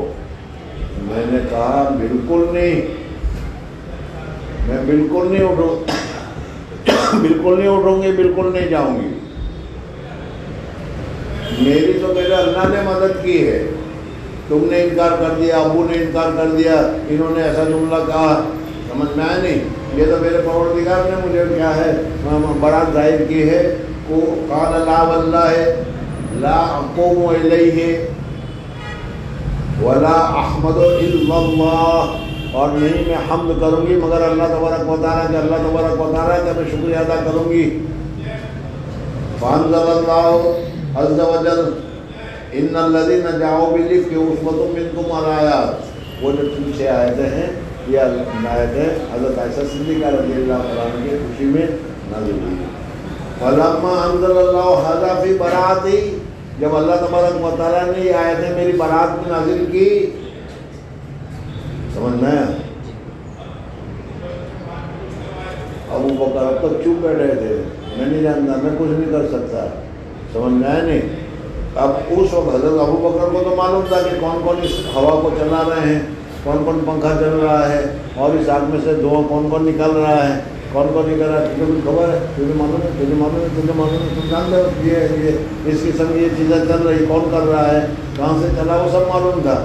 ان میں حضرت مصطح رضی اللہ تعالیٰ عنہ جو بھی وہ بھی پھنس گئے تھے، بولے والے آدمی بھی بعض مرتبہ پھنس جایا کرتے ہیں، اور ایسے آدمی جو چالاک قسم کے لوگ ہوتے ہیں، سمجھ میں نہیں، 420 قسم کے لوگ ہوتے ہیں جو چھڑکا لگا دیتے ہیں اور پھر وہ تو نکل جاتے ہیں اور تم لوگوں کو گزے خوش کہہ دوں، سمجھ میں نہیں، عقل کے کندیگر بیچارہ بھولا بھالا آدمی وہ اس کو سر سمجھ کر وہ بتانا شروع کر دیتا ہے، فلاں نے ایسا کیا، فلاں نے ایسے کیا، فلاں نے ایسے کیا۔ تمہیں کس نے بتایا کہ مصطح نے، تمہیں کس نے بتایا تھا کہ مصطح نے، تمہیں کس نے بتایا، وہ عبداللہ بن ابی کا کوئی نام ہی نہیں رہا، اس لیے عبداللہ بن ابی یہ نہیں کہتا ہے کہ ایسا ہوا ہے ایسا ہوا۔ ارے وہ صفوان اور عائشہ کا کچھ بات چل رہی، معلوم ہے تجھے؟ کہتا نہیں معلوم، یا صفوان سے پوچھ، صفوان سے پوچھ، ان کو معلوم ہے، یا کیا ہے مصطح سے پوچھ، ان کو معلوم ہے۔ اب یہ آدمی سیدھا مصطح کے پاس جائے گا، مصطح بیچارہ بھولا والا آدمی، ہاں یوں آتا، بڑی تفصیل کے ساتھ بتانا شروع کر دیتے۔ بھولے والے لوگ ہوتے ہیں کہ نہیں؟ ایسے بہت ساری تمہاری مقامی مثالیں بھی ہیں، لیکن میں بتانا نہیں چاہتا، صرف سمجھا دینا چاہتا ہوں، اس قسم کا ہوتا ہے۔ تو وہ بھولا والا آدمی بیچارہ پھنس جاتا ہے۔ اب کہیں بھی آتے ہیں، تجھے کس نے کہا، اس نے، تجھے کس نے کہا، اس نے، تجھے پھیلایا کس نے، اس نے، اس کو کوڑے لگاؤ۔ سمجھ میں آ گیا؟ جھوٹی گواہی دینے کی وجہ سے، جھوٹی بات کہنے کی وجہ سے۔ حضرت ابوبکر صدیق رضی اللہ تعالیٰ عنہ وہاں بیٹھے تھے، بیٹی کے متعلق اللہ تبارک و تعالیٰ نے برات ظاہر کر دی، بہت ہی زیادہ مسرت ہوئی، اور حضرت مصطح کو جو ان کے رشتہ دار ہوتے تھے، ہر ماہ حضرت ابوبکر صدیق رضی اللہ تعالیٰ عنہ نے ان کے لیے کیا ہے ہدیہ مقرر کر رکھا تھا کہ ہر ماہ ان کے پاس ہدیہ پہنچا رہتا تھا۔ اسی ہدیے پر حضرت ابوبکر صدیق رضی اللہ تعالیٰ عنہ کی نصرت اور مدد پر ان کا گاڑا چلتا تھا اور ان کا کام چلتا تھا، سمجھ میں آئے؟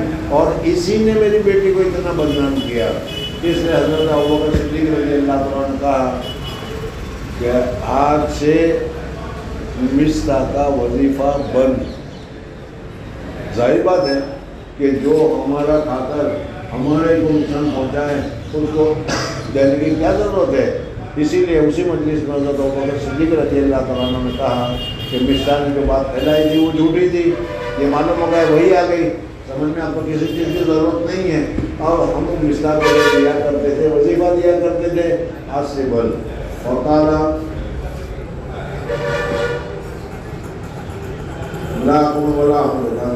فلما انزل الله هذا في براءتي قال ابو بکر نے صدیق رضی اللہ تعالیٰ عنہ وكان ينفق على مصطح بن اساسہ، حضرت مصطح رضی اللہ تعالیٰ عنہ پر خرچہ کیا کرتے تھے، ہر آن اور ہر مہینے میں، ہر وقت میں ان کا ایک وظیفہ مقرر تھا کہ حضرت ابوبکر کی طرف سے ملے تاکہ ان کا گھر چل سکے، کھانا پی سکے، زندگی گزار سکے۔ لے قرابتی من ہو، یہ قرابت کی وجہ سے کہ حضور اکبر صلی اللہ علیہ وسلم نے صلہ رحمی کا حکم دیا تھا، اللہ تبارک و تعالیٰ نے صلہ رحمی کرنے کا حکم دیا، حضور صلی اللہ علیہ وسلم نے صلہ رحمی کا حکم بتایا، حضرت ابوبکر صدیق رضی اللہ تعالیٰ عنہ نے اسی صلہ رحمی کی وجہ سے، کیونکہ یہ رشتہ دار ہوتے تھے، اس وجہ سے ان کے لیے ہر مہینے کا وظیفہ مقرر کر رکھا تھا۔ کیا حضرت ابوبکر نے کیا اعلان کر دیا؟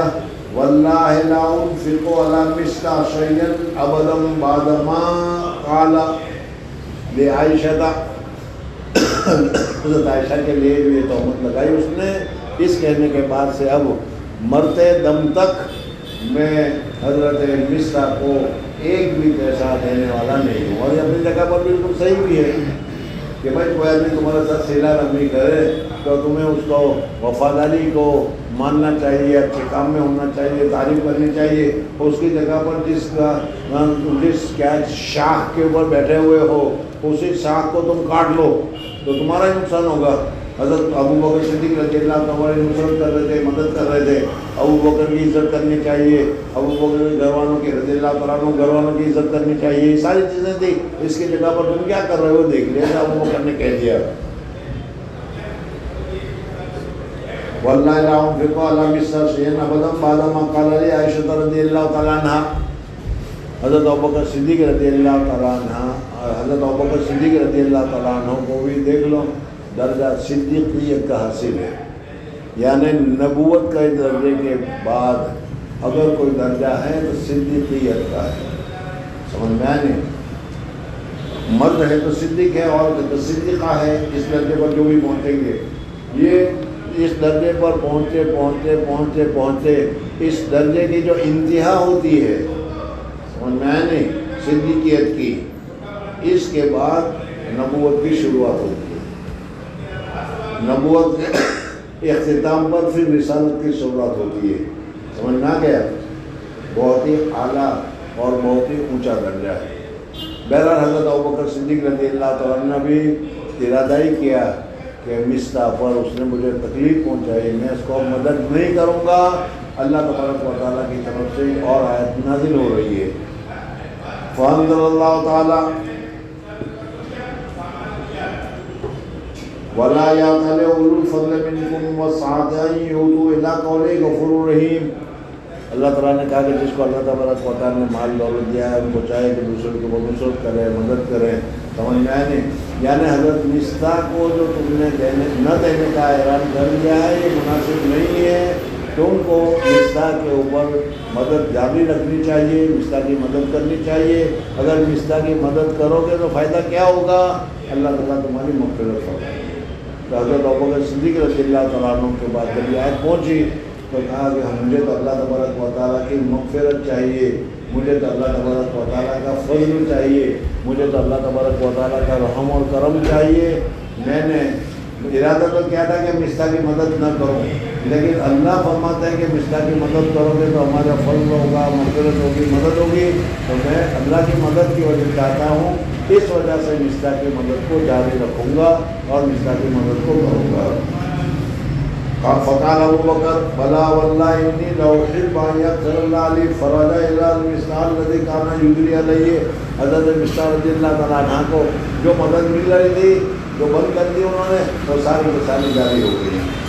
وقال رسول اللہ صلی اللہ علیہ وسلم. اب یہ دوسری بات ہو گئی، یہ معاملہ پورا ہو گیا. اب اس میں حضور اکرم صلی اللہ علیہ وسلم کی جو ازواج مطہرات تھی، ان ازواج مطہرات میں دیکھو حضور اکرم صلی اللہ علیہ وسلم کی ازواج مطہرات سب سے اعلیٰ، سب سے افضل، سب سے بہتر، سب سے اونچی ہے کہ نہیں؟ لیکن انسان اور انسان ہونے کے ناطے انسانی جو صفات ہے وہ ہوتی. میں دیہات میں، گاؤں میں ایک آدمی کے متعلق یہ بتایا گیا کہ بہت بزرگ ہے، بہت متقی ہے، بہت پرہیزگار ہے، اور اللہ والے ہیں، اور ایسے ہیں ویسے ہیں، ڈبل ویسے ہیں. تو ایک عقلمند عورت وہ یہ سمجھنے لگی کہ اتنا بڑا ایسا ہوا تو فرشتہ ہو گیا وہ، کیونکہ فرشتہ سے بھی کیا ہو گیا. تو وہ بیوی یہ سوچنے لگی، وہ عورت یہ سوچنے لگی کہ اپنی بیوی کے ساتھ جمع بھی کرتے ہیں یہ. اپنی بیوی کے ساتھ جمع بھی کرتے ہیں، ظاہر بات ہے، سمجھ میں آیا نہیں؟ حضور صلی اللہ علیہ وسلم کو اولاد کہاں سے پیدا ہوئی اگر نہیں کرتے؟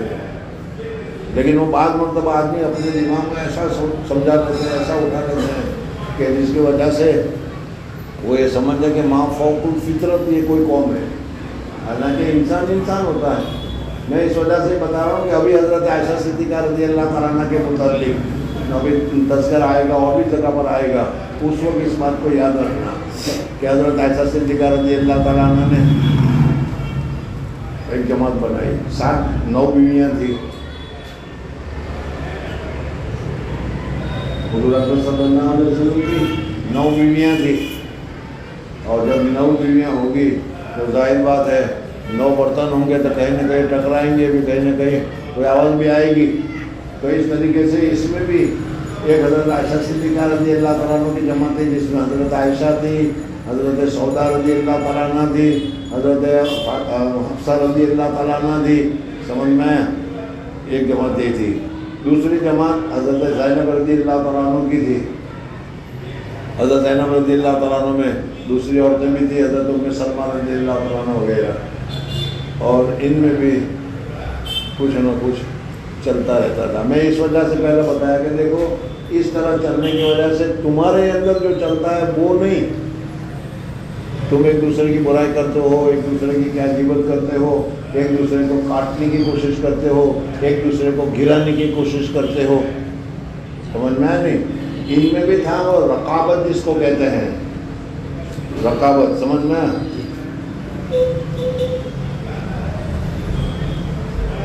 رفیقوں سے رقیب اچھے، ایک شاعر کہتا ہے رفیق دوستا، رفیقوں سے رقیب اچھے کہ گلوں کو تھام لیتے ہیں، سمجھ میں؟ دستار کو کانٹے جو ہیں وہ پکڑ لیتے ہیں تو روک لیتے ہیں، ہے تو کانٹے لیکن وہ اچھا روک لیا، اور رفیق تو کیا آگے بڑھا جاتا ہے۔ کہہ رہا ہے رفیق اور رفیق، میں تو یہ بتانا چاہ رہا ہوں کہ صحابہ عورت میں بھی انسانیت تھی، اس وجہ سے انسانیت کے ناطے جو کچھ ہو سکتا تھا وہ ان میں بھی پایا جاتا تھا، سمجھنا نہیں؟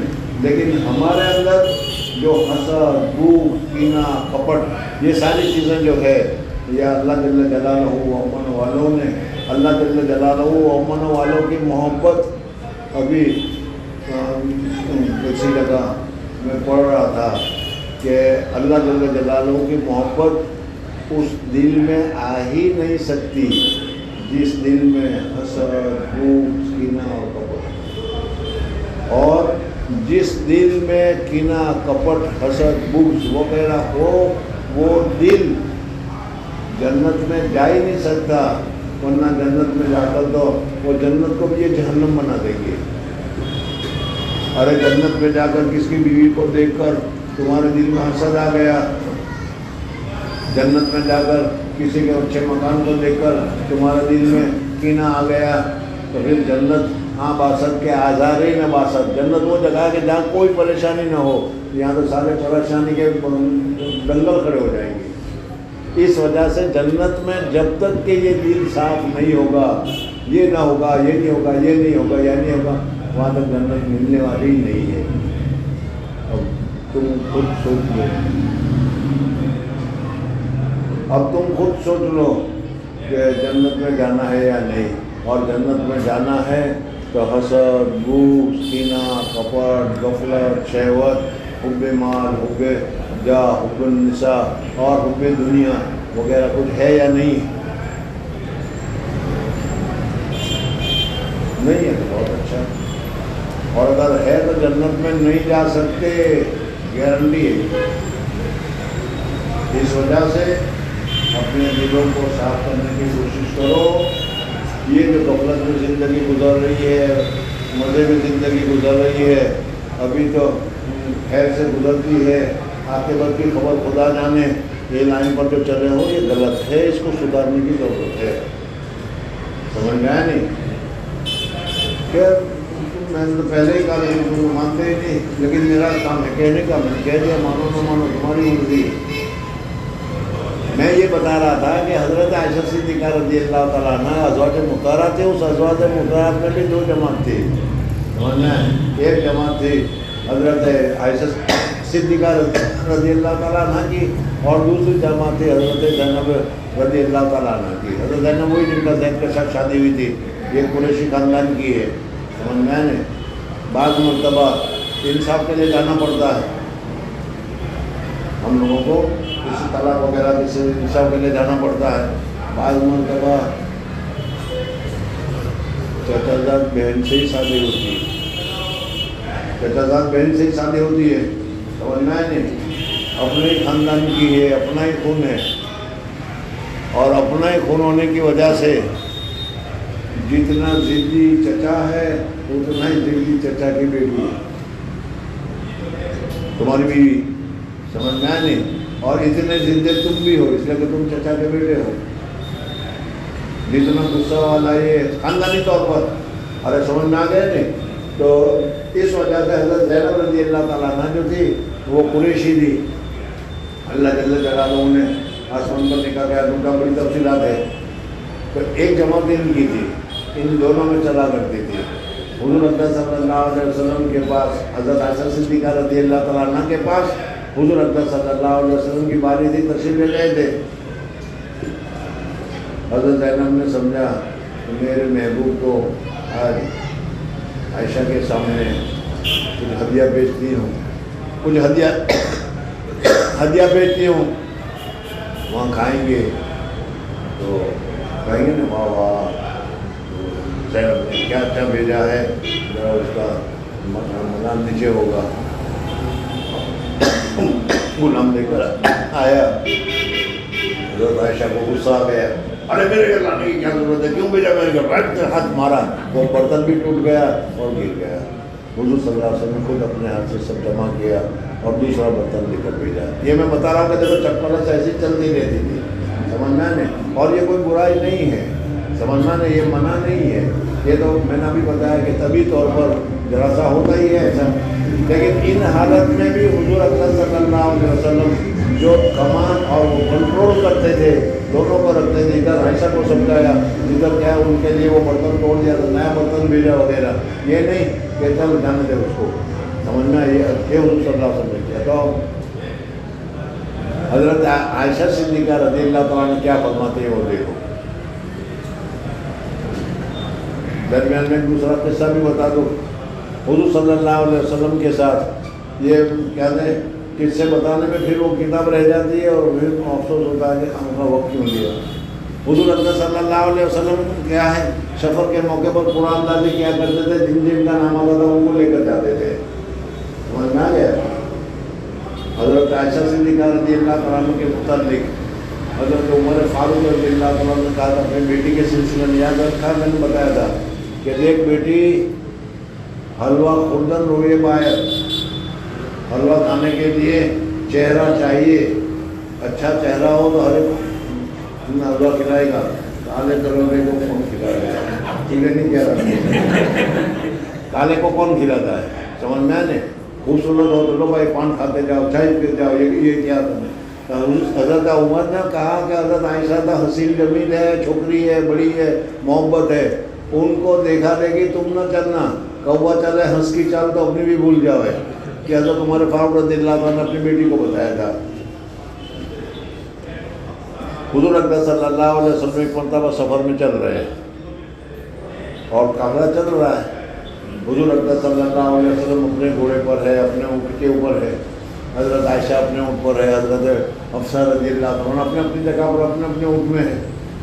حضور اکرم صلی اللہ علیہ وسلم اونٹ کو ہٹا کے چلا کے حضرت عائشہ صدیقہ رضی اللہ تعالیٰ عنہ کا جو اونٹ تھا اس اونٹ کے پاس آ گئے، السلام علیکم وعلیکم السلام، کیا ہے؟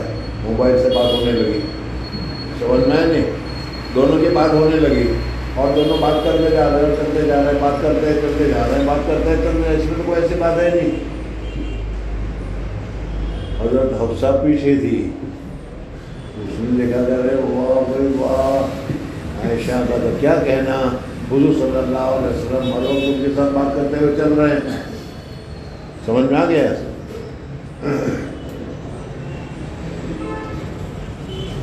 پلاؤ ڈالا گیا، پلاؤ رات کو ٹھہر گئے، پھر اس کے بعد کل کو پھر صبح چلنا ہے۔ حضرت حفصہ رضی اللہ تعالیٰ عنہ تشریف لائی، حضرت حفصہ رضی اللہ تعالیٰ نے حضرت عائشہ صدیقہ رضی اللہ تعالیٰ عنہ کے پاس تشریف لائی اور تشریف لانے کے بعد کہا کہ عائشہ میرا اونٹ بہت اچھا چلتا ہے، تمہارا بھی بہت اچھا چلتا ہوگا. ارے میری گاڑی ہونڈا ہے، تمہاری گاڑی BMW ہے، کیا ہے. گدے لوگ اسی سے سمجھتے تھے میں کیا کروں. اور میں آج میرا جی چاہتا ہے اگر ان کی گاڑی اچھی ہوگی BMW ہے، آج تم میری BMW میں بیٹھ جاؤ اور میں تمہاری ہونڈا میں بیٹھ جاؤں. یا اگر ایسا تو آج تمہیں اچھی گاڑی ہے، اس اچھی گاڑی میں آج میں بیٹھ جاؤں گی، تم میری گاڑی میں بیٹھ جانا. ٹھیک ہے. یہ بیچاری بچی یہ کیا جانے کہ اس میں کیا چالاکی چلی گئی ہے. سمجھ میں آ گیا.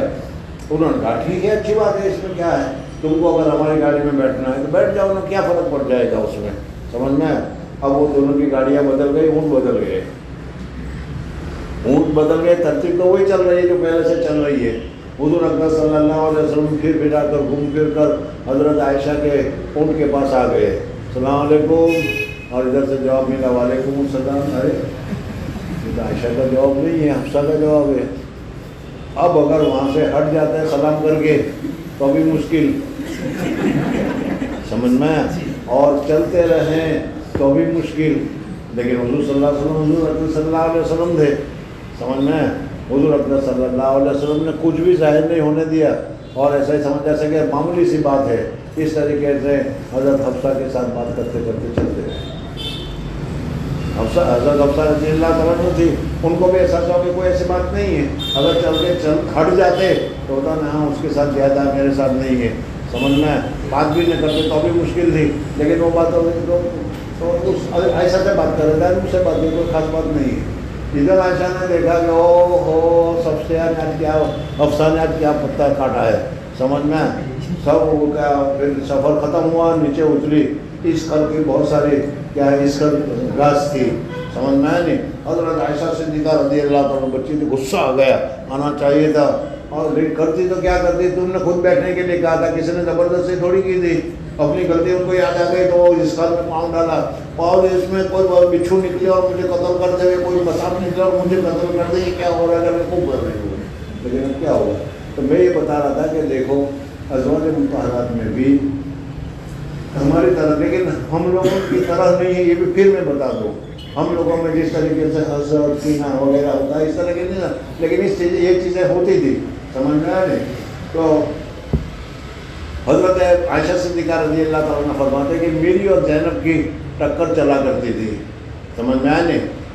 اس وقت میں حضور اکرم صلی اللہ علیہ وسلم جب سب سے پوچھنے کے لیے گئے تو اس وقت حضرت زینب رضی اللہ تعالیٰ عنہ کے پاس بھی حضور صلی اللہ علیہ وسلم گئے کہ زینب عائشہ کے متعلق ایسی ایسی بات چل رہی ہے، تمہارا کیا خیال ہے، تم کیا کہتی ہو. اب ہماری طرح ہوتی تو کچھ نہ پوچھو. سمجھ میں نہیں. ارے تم کو تو آج پتہ چلا، ہم تو آئے تھے اسی دن سے ہم تو جانتے تھے، دیکھتے ہی ہم تو سمجھ گئے تھے کہ بڑی الٹا ہے، بڑی ایسی ہے، بڑی ایسی ہے. ویسے ہمارے یہاں تو یہ شروع ہو جاتا ہے. لیکن یہاں تو حضور صلی اللہ علیہ وسلم کی ازواج صحابیات تھی کہ اللہ تبارک و تعالیٰ نے ان کو رضی اللہ عنہم ورضوا عنہ کے درجے پر داخل کر دیا تھا. سمجھ نہ گیا. تو حضرت عائشہ صدیقہ رضی اللہ تعالیٰ عنہ فرماتی ہے کہ یا تو بھی یار سننے میں ایسا وہ ہو گیا کہ کیا کہاں سے چل رہا ہے کہاں ہے ہوگا نہیں. وكان رسول الله صلى الله عليه وسلم سأل زینب بنت جہش. حضور اکرم صلی اللہ علیہ وسلم نے حضرت زینب بنت جہش سے بھی پوچھا کہ زینب سمجھنا ہے فریق مخالف ہے عائشہ تمہاری، ذرا عائشہ کے متعلق بتاؤ تمہارا کیا خیال ہے. ہمارے جیسے ہوتے تو موقع مل گیا تھا، ایسی کہتے ایسے کہتے ایسے کہتے کہ پٹا ہی کر جاتا. لیکن حضرت عائشہ فرماتی ہے سال زینب بنت جہش انمری وقال یا زینب ما علمت ما رأیت ما علمت ما رأیت. تم نے اپنی زندگی میں کوئی دیکھا، کوئی چوتھا، کوئی بات کوئی ہے کیا جانتی ہے تو تم بتاؤ. میں حضرت زینب کہتی ہیں قالت فقالت یا رسول اللہ، انہوں نے کہا کہ یا رسول اللہ احمی سمعی و بصری واللہ ما علمت علیہ الا خیر. کچھ بھی نہیں. حضرت عائشہ صدیقہ رضی اللہ تعالیٰ عنہ پاکیزہ، صاف ستھری، متقی، پرہیزگار، بہت اچھی بیوی ہے، بہت اچھی لڑکی ہے، اس میں کسی قسم کی کوئی خرابی نہیں ہے۔ حضرت تھانوی رحمۃ اللہ نے کیا لکھا ہے؟ الفضل ما شہد بہ الاعداء، صحیح فضیلت وہ ہے کہ دشمن تمہاری تعریف کرے۔ ویسے تو تم تعریف کرتے ہی ہو کہ حضرت ایسے ہے ویسے دو پیسے، سمجھ میں آنے، لیکن جو مخالف پارٹی ہے وہ کہیں کہ بھائی ہمارے پاس ان کی مخالفت کے بولنے کے لیے کوئی لفظ نہیں ہے، بہت ہی اونچے درجے کے ہیں، تو یہ الفضل ما شہد بہ الاعداء۔ حضرت زینب عادہ نہیں ہے، لیکن میں نے بتایا کہ ویسے فریق مخالف تھی، لیکن فریق مخالف نے حضرت عائشہ صدیقہ رضی اللہ تعالیٰ عنہ کی دعوت کی، میں کچھ بھی نہیں دیکھتی ان کے عمل میں، قول میں، فعل میں، اعمال میں، اور کیا ہے ما علمت علیہا الا خیرا، خیرا یہ تو انہوں نے کہہ دیا۔ اب حضرت عائشہ اس پر تبصرہ کر رہی ہے کہ دیکھو قالت وہی التی، اور یہی وہ عورت ہے جو میرے مقابلے میں ہوا کرتی تھی، سمجھ میں نہیں، اس لیے کہ حضرت عائشہ صدیقہ رضی اللہ تعالیٰ عنہ بھی قریشی ہے اور یہ بھی قریشی ہے، حضور صلی اللہ علیہ وسلم کے خاندان کی، میں نے بھی بتایا نا بھتیجی، خاندان کا خون کا اثر تو ہوتا ہی ہے، سمجھ میں۔ بہرحال یہ وہ عورت تھی کہ جو میرے ساتھ میں مقابل ہوا کرتی تھی، تو سائمنی وہی التی تسامینی فاعصمها اللہ بالورع، ورع اور تقویٰ تھا اس میں، حضرت زینب رضی اللہ تعالیٰ عنہ میں ورع اور تقویٰ تھا، ورع اور تقویٰ تھا کہ اللہ تعالیٰ نے اس کی حفاظت فرما دی، ورنہ ایسے موقع پر جو تمہارا مخالف ہوتا ہے وہ تو اور چڑھ کر آگے ہو جاتا ہے، سمجھ میں۔ لیکن یہ متقی اور پرہیزگار بیوی تھی حضرت زینب رضی اللہ تعالیٰ عنہ، اس ورع اور تقویٰ کی وجہ سے اللہ تبارک و تعالیٰ نے اس کو بچا دیا۔ اور قرآن پاک میں بھی ہے من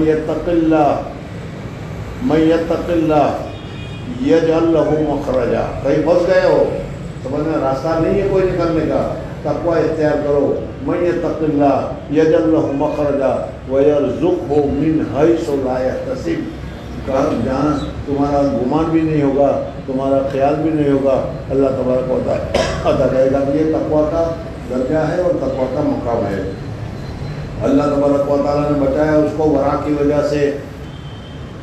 یہ ہے حدیث عفق، یہاں پر پوری ہو گئی، اور امام بخاری رحمۃ اللہ تعالیٰ علیہ نے پوری 3 جگہ ذکر کی، اور یہاں ذکر کی میں نے بتایا تھا صرف اسی پر کہ حضرت زینب سے پوچھا، حضرت زینب نے سرٹیفکیٹ دے دیا کہ اچھی ہے، ایک عورت کسی عورت کو سرٹیفکیٹ دے دے تو وہ کافی ہے، اس وجہ سے امام بخاری رحمۃ اللہ تعالیٰ علیہ نے 3 دن سے جو چل رہا تھا، کتنا 5-6 گھنٹے ہو گئے، سمجھنا، روزانہ 1.5 گھنٹے کے حساب سے، تو یہ میں نے بتا دیا ہے۔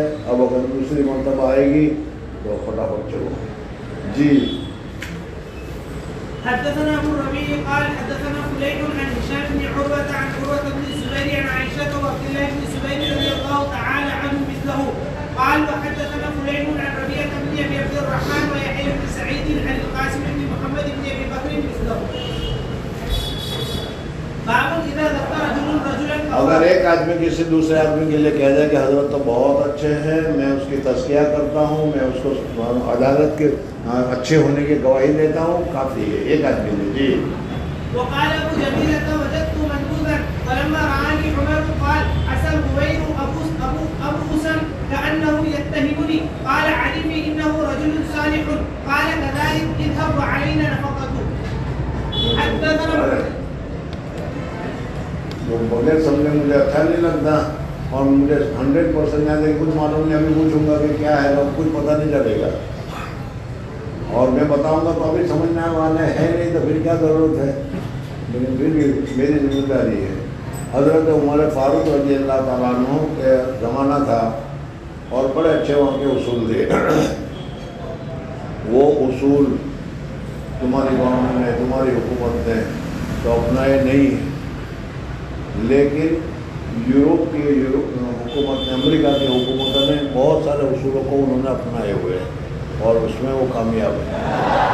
مسلمان دیش سعودی وغیرہ وہ تو کم وقت کیا ہے اپنے احکام پر عمل نہیں کرتے، لیکن ان لوگوں کے یہاں ہے۔ بہرحال اگر کسی جگہ پر کوئی لڑکا، کوئی ماں حرامی ناجائز بچہ جو بھی ہے چھوڑ کر چلی جائے کسی وجہ سے، سمجھ میں، اور تم جا کر اس کو اٹھا لو اور تم اس کی پرورش کرو، تو حضرت عمر فاروق رضی اللہ تعالیٰ عنہ نے بتایا تھا کہ یہ لڑکا تمہارا نسبی نہیں، یہ لڑکا تمہارا رشتہ دار نہیں، یہ لڑکی کے ساتھ تمہارا کوئی تعلق نہیں، لیکن انسانیت کے ناطے جب تم اس کا لک آفٹر کر رہے ہو، اس کی ضروریات پوری کر رہے ہو، تو اس کا خرچہ ہم دیں گے، بیت المال دے گا، سمجھ میں نہیں۔ اس وجہ سے اگر ایسا بچہ تم نے اٹھا لیا اور بیت المال میں درخواست کر دی کہ ایک لڑکا ملا تھا اور ہم نے اس کو اٹھا لیا، ہم اس کو کرتے ہیں، تو پھر تم کو اس کا پیسہ ملنا شروع ہو جائے گا، سمجھ میں گیا۔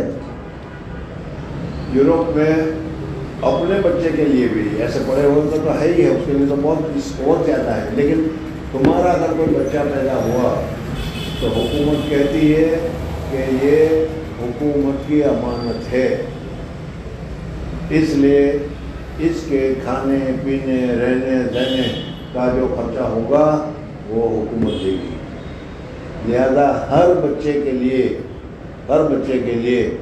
ایک ہفتے کے 9 پاؤنڈ 10 پاؤنڈ جو بھی وہاں مقرر کیا ہے وہ ملتا ہے، چائلڈ بینیفٹ اس کو کہا جاتا ہے،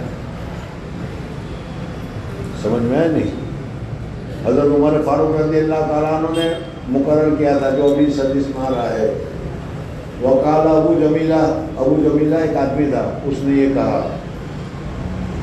وجدت منبوذا، ایک پھینکے ہوئے بچے کو میں نے پایا ہے اور میں اس کو لایا ہوں، اس کی لک آفٹر کرتا ہوں، اس کا میں وظیفہ ملنا چاہیے۔ حضرت عمر فاروق رضی اللہ عنہ اس کا وظیفہ مقرر کر دیا، سمجھ میں آ گیا۔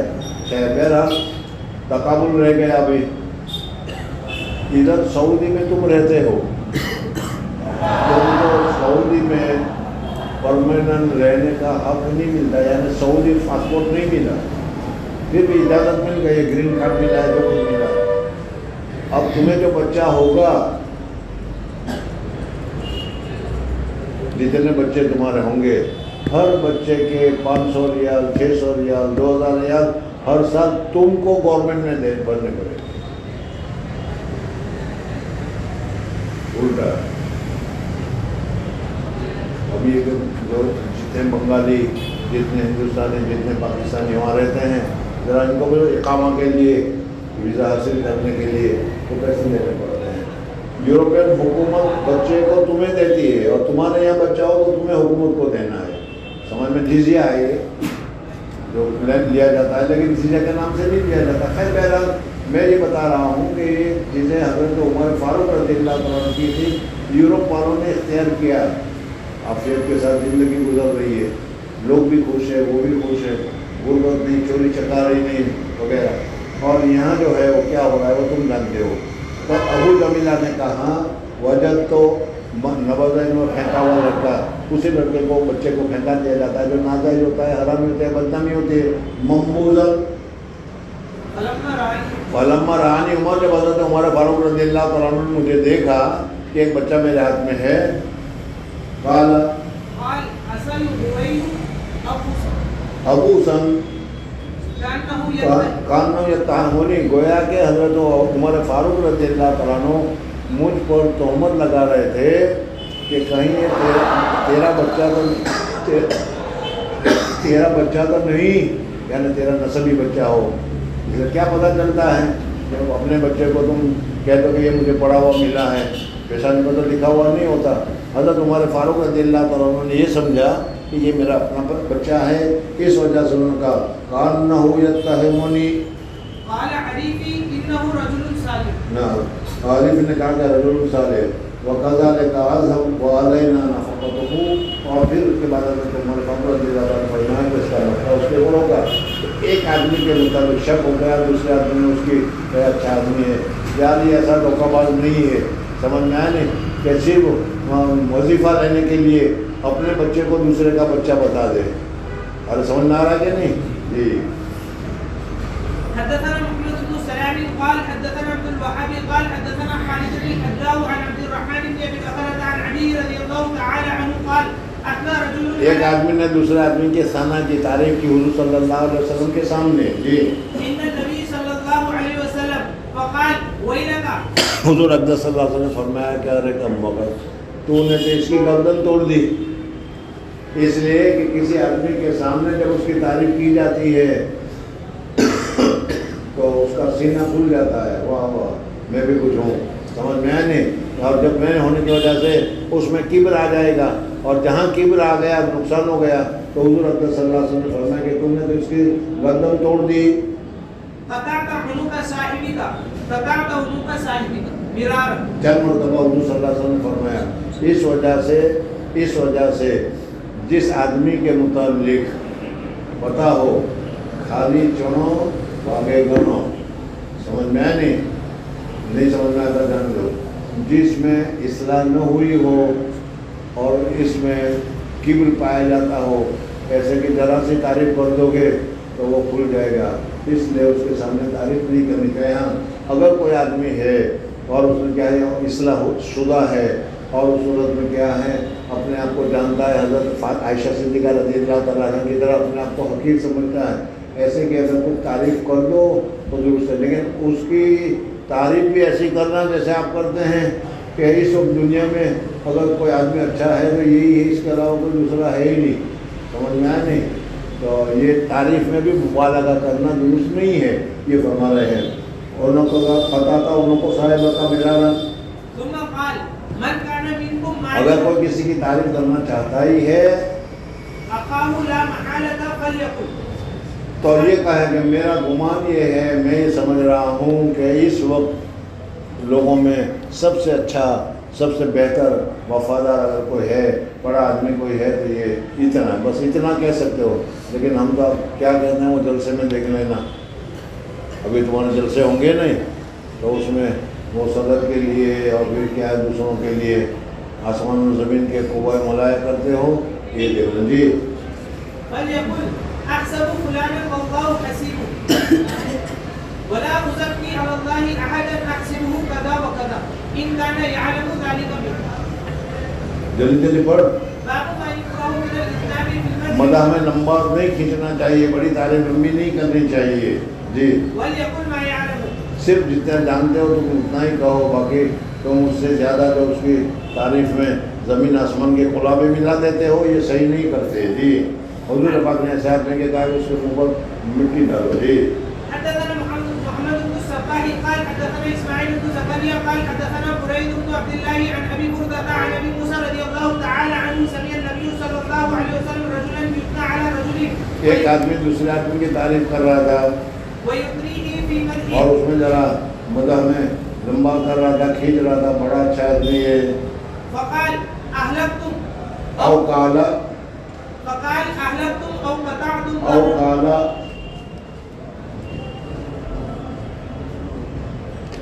قال کہاں ہے فقال اردو کے پڑھتے دورہ پڑھتے اور اتنا بھی پتہ نہیں کہ بعض مرتبہ جب ایک روایت کے اندر دوسری روایت کرتے ہیں تو یہ لفظ کہا یا یہ لفظ کہا, اس میں اوقات لکھا افغانوں کو بھی پڑھا جاتا ہے. کیسی قوم ہے. فقال اهلكتم, اور اس نے کہا تم نے ہلاک کر دیا اس کو, یا یہ کہا قطعتم ظہر الرجل, اس آدمی کی کمر توڑ دی. اس آدمی کی ظہر رجل, اس آدمی کی تم نے تعریف کر کے کمر توڑ دی, اس وجہ سے کہ وہ تکبر کے اعلیٰ درجے پر بیٹھ جائے گا, اور جو تکبر یعنی سمجھے گا واہ واہ میں بھی کچھ ہوں, لوگ میری بھی بات کر رہے ہیں. سمجھنا ہے نہیں.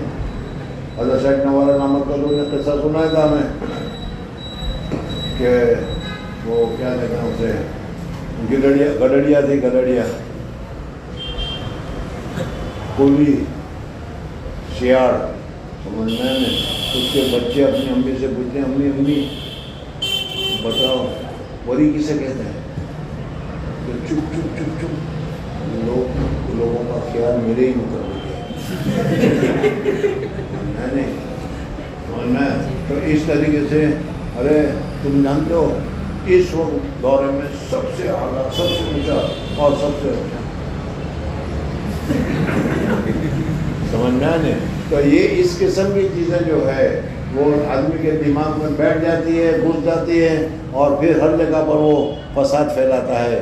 یہ انا ہے، کبر ہے، بڑائی ہے، یہ نہیں ہونی چاہیے. اور جب تم تعریف کر لو گے، اور جھوٹی تعریف کو، میں تو جھوٹی کہوں گا، جھوٹی تعریف کو بالکل سچی سمجھے گا، اور سمجھنے لگا کہ ہاں ہم بھی کچھ ہے. اور جب ہم بھی کچھ ہے پھر اس کی کمر ٹوٹ جائے گی.